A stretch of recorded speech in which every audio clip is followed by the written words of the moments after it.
한적한 주택가의 저녁. 거실 창 너머로 들려오는 고성과 쾅쾅 울리는 소리가 이웃을 놀라게 합니다. 집 안에서는 한 여성이 물건을 집어 던지고 있었습니다. 유리컵이 바닥에 산산이 부서지고 아이의 장난감은 벽에 부딪혀 튕겨나갔습니다. 숨을 몰아쉬며 눈을 부릅뜬 아내의 모습은 평소의 단정한 모습과는 전혀 달랐습니다. 그 순간 맞은편에 있던 남편은 휴대전화를 조용히 들어 올렸습니다. 이제는 증거를 남겨야 해. 불안에 떨면서도 카메라를 켰습니다. 하지만 곧 들켜버리고 맙니다. 지금 뭐 하는 거야? 나 찍었어? 아내의 목소리가 날카롭게 튀어오릅니다. 남편은 황급히 휴대폰을 내렸지만 이미 늦었습니다. 잠시 뒤 문을 두드리는 소리가 들렸습니다. 경찰이 출동한 겁니다. 이웃의 신고일 거라 생각했지만 정작 경찰은 남편의 손목을 붙잡았습니다. 가정폭력으로 신고가 들어왔습니다. 같이 가시죠. 분노를 터뜨린 건 아내였는데 붙잡혀간 건 남편이었습니다. 도대체 무슨 일이 벌어지고 있는 걸까요? 오늘 이야기의 키워드는 무서운 아내 100번의 허위 신고입니다. 사연의 주인공은 평범한 직장인이었습니다. 그는 한 모임에서 지금의 아내를 만났습니다. 첫인상은 밝고 명랑했습니다. 말투도 단정했고 특히 부모님 이야기를 할 때면 눈시울을 붉히곤 했습니다. 가족을 정말 소중히 여기는 사람이구나. 남편은 자연스레 마음을 열게 되었습니다. 두 사람은 불과 반년 만에 결혼을 결정했습니다. 짧은 교제 기간이었지만 그만큼 확신이 있었던 겁니다. 주위에서는 너무 서두르는 것 아니냐는 말도 있었지만 그때의 남편에게는 세상에서 가장 든든한 동반자를 만난 듯 했습니다. 결혼식은 소박했지만 따뜻했습니다. 하객들도 두 사람을 축복했고 신혼여행지에서 찍은 사진 속 부부는 웃음이 떠나지 않았습니다.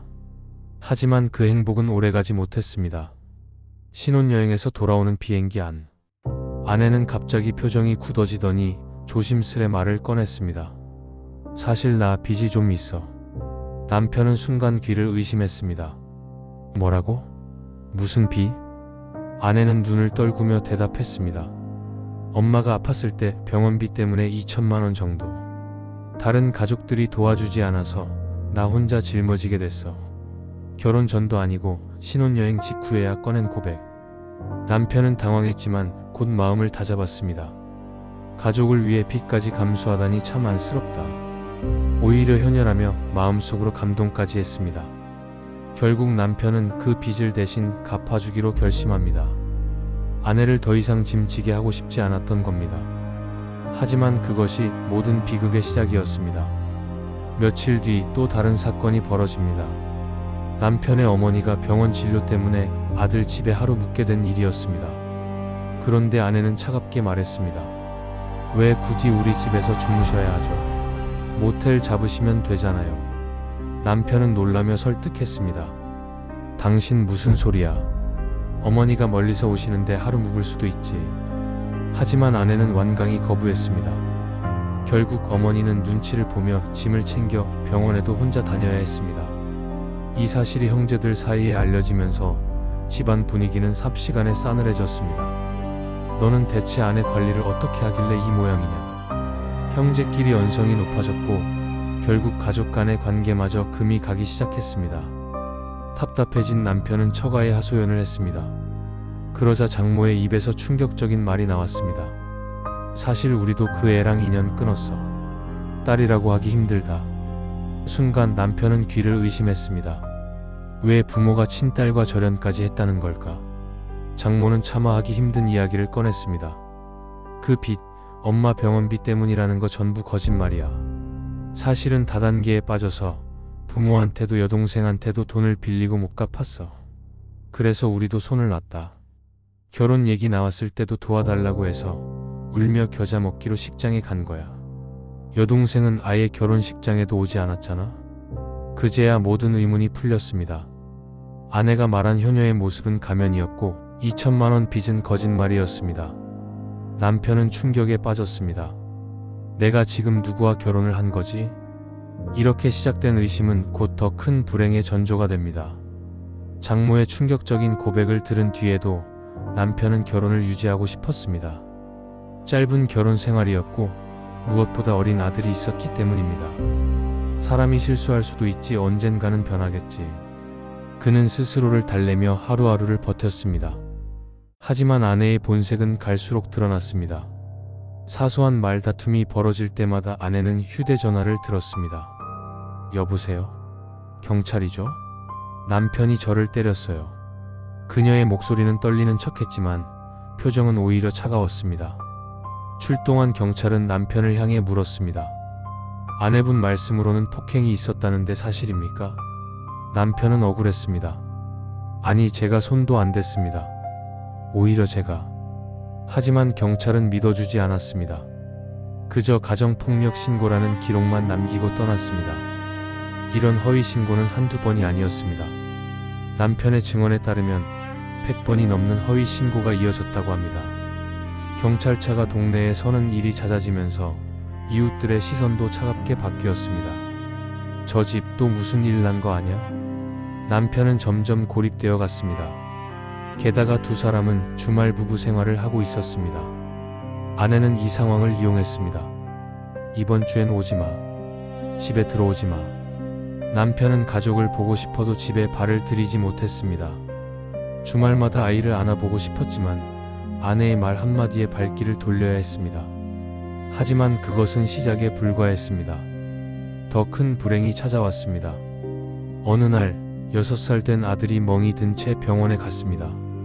담당 의사는 아동학대를 의심하고 즉시 신고했습니다. 경찰의 연락을 받은 남편은 머리가 하얘졌습니다. 설마 아내가? 그런데 조사 과정에서 아내는 뜻밖의 말을 내뱉었습니다. 제가 아니라 남편이 때렸습니다. 남편은 충격의 말을 잇지 못했습니다. 뭐라고? 내가 아들을 때렸다고? 억울함을 호소했지만 상황은 이미 기울어 있었습니다. 경찰은 아내의 진술을 우선시했고 남편은 사회봉사 명령을 받게 되었습니다. 사실 아내가 아이를 때린 것이 맞았습니다.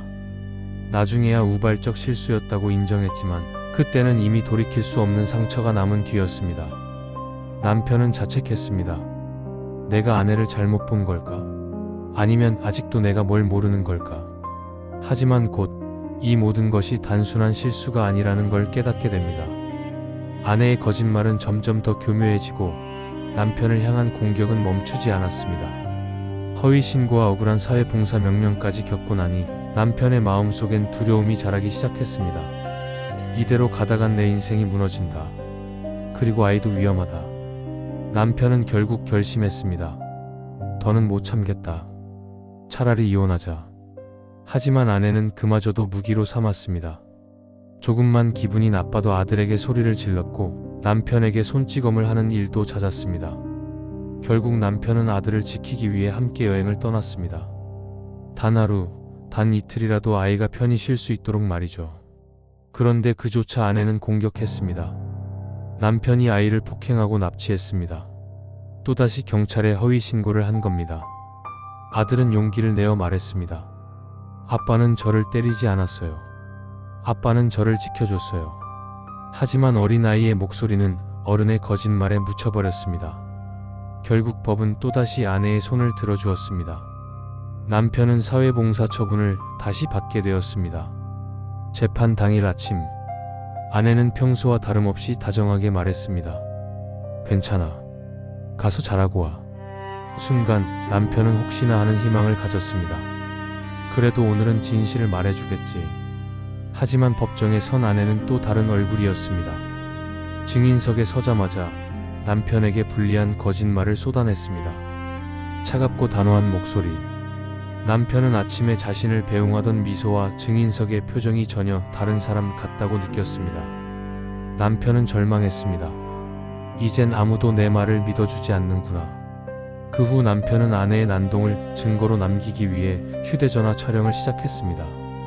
깨진 접시 조각, 날아가는 물건, 아이 앞에서의 고성까지. 그는 떨리는 손으로 영상을 찍었습니다. 하지만 이마저도 아내에게 들키고 말았습니다. 너 나 찍었지? 순간 아내는 남편을 향해 달려들었고 폭행이 이어졌습니다. 그러나 경찰에 신고된 내용은 또 달랐습니다. 남편에게 맞았습니다. 이번에도 아내의 주장이 먼저 기록됐습니다. 남편과 아내의 고소맞고소는 끝없이 이어졌고 이미 남편은 전과자처럼 낙인 찍히고 있었습니다. 전문가들은 이 상황을 분석했습니다. 아내는 불안과 분노를 스스로 다스리지 못한 채 경찰과 법을 이용해 문제를 해결하려는 패턴을 반복하고 있었습니다. 거짓말, 아동학대, 수십 차례의 허위 신고. 남편은 더 이상 가정이 아니라 감옥 같은 생활을 하고 있었습니다. 무엇보다 아이가 위험했습니다. 전문가들은 아동을 분리 조치해야 한다. 그리고 아내에겐 반드시 치료와 법적 제재가 필요하다고 강조했습니다. 행복을 꿈꾸고 선택한 결혼이 끝없는 공포와 불행으로 이어질 줄 누가 알았을까요? 남편은 지금도 묻습니다. 내가 사랑한 사람은 도대체 누구였던 걸까? 오늘 사건은 사랑이라는 이름 아래 감춰진 거짓과 폭력이 얼마나 큰 비극을 부를 수 있는지를 보여줍니다. 그날 그 사건은 앞으로도 꼭 기억되어야 할 진실을 다루겠습니다. 영상을 끝까지 시청해 주셔서 감사합니다. 구독과 좋아요, 알림 설정도 잊지 마세요.